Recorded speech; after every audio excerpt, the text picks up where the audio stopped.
as frustrating as it is, and we have an individual who is very adroit at using the system and all of that, did the judge, and I know you can't answer the question because you haven't got it in front of you, but in conversations with Mr. Burroughs, the indication was that there had to be some level of oversight, and that there had to be a real effort, and not a fictional effort at fixing it. I don't,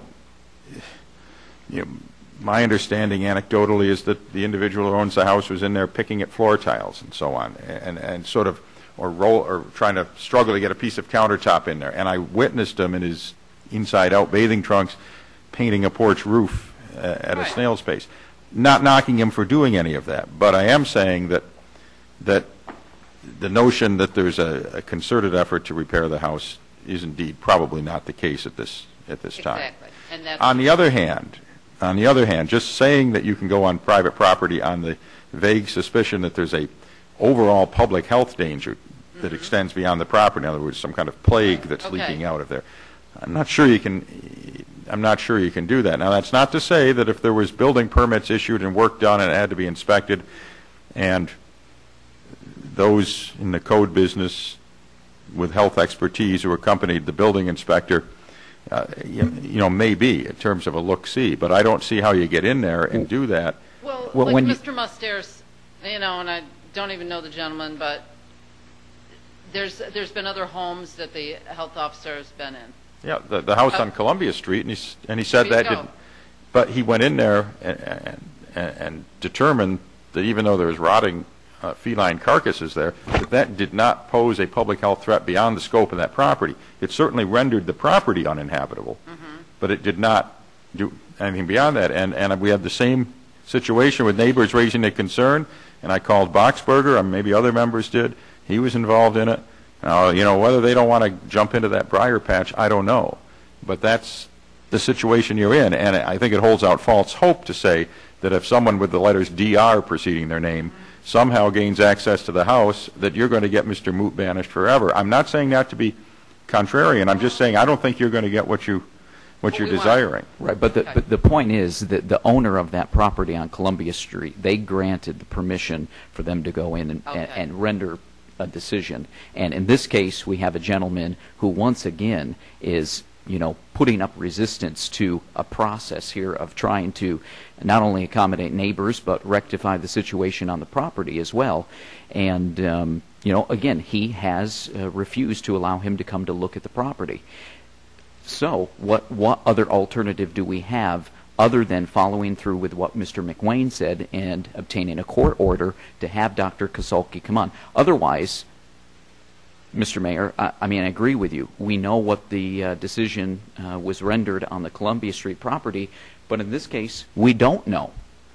This is a different situation. We know there were things being pumped into the backyard and other kinds of things going on. It's a totally different situation, which I think warrants Dr. Kasulki's look over so that it can put all of our questions at ease, one way or the other. We don't want them banished. That's not what we're here for. All we want to do is to be able to go out in our backyard and enjoy it without having Mr. Moot either creeping around the corner staring at us, or when it rains, all the stuff coming over to our yard that's been pumped out there. I imagine if they took some core samples of that backyard, I don't think they'd find anything that was really you'd want your kids playing in. All we're looking for is to have it cleaned up. I'm tired of the people driving by the house 500 times a day, staring and pointing. It's getting to the point where you could get a camera and maybe charge $1 to get your picture taken next to the front of the house. It's just getting to be awful, and that's what this has gone to. Right. Everybody's saying, "Look, he's not doing anything. Why isn't he doing anything?"